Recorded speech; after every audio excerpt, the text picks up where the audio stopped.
Good evening, everyone. Hope you're doing well. I'm really excited just to be in touch with everybody, and it's good. It's good to see that we don't slack in communicating and interacting with each other.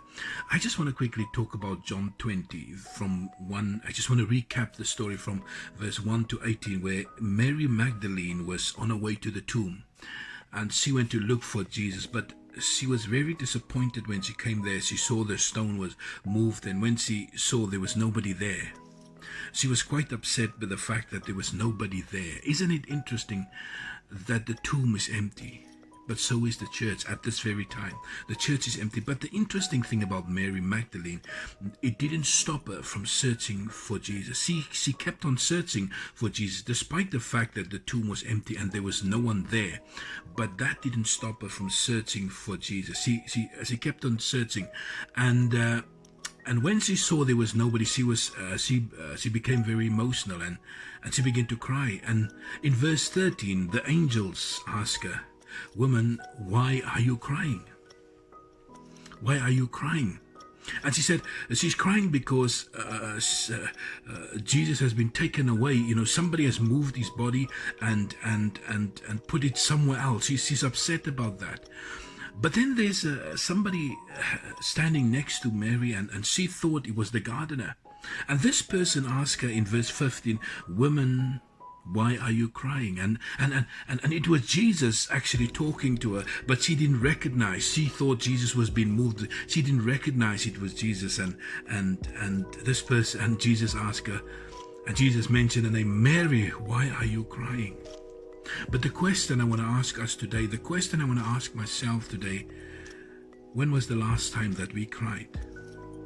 When was the last time that we cried for our nation? When was the last time that we really cried for this nation of ours? This nation that proclaimed to be a Christian nation. When was the last time that we cried out for this nation?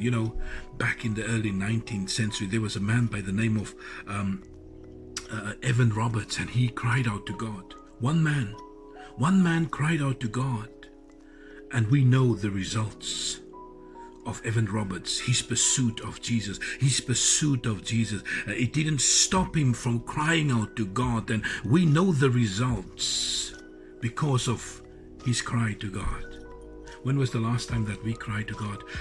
David writes this in Psalm 50. He said, "Call upon me in the days of trouble, in the days of distress, and I will deliver you." And then he said something important, "You shall glorify me, because I'm delivering you." David writes this again in Psalm 34. He says, "The righteous cry out to the Lord, and I will deliver them out of their trouble. I will deliver them out of their trouble." What does it mean to cry out to God? When we cry out to God, it's a sign of unconditional surrender. We give it over to God. Whatever is happening in this time, we give it over to God. We know that there's nothing that we can do, but we give it over to God. It's a plea of mercy. It's a sign of genuine humility to God. There was people that cried out to God. Elijah cried out to God, and God revived their child. Hezekiah cried out to God, and God gave him victory. God made him victorious because he cried out to God. The disciples cried out to God, and Jesus, the disciples cried out to Jesus, and Jesus calmed the storm. The blind Bartimaeus cried out to Jesus, and Jesus gave his sight back. The question to me and you, when was the last time that we cried out to God?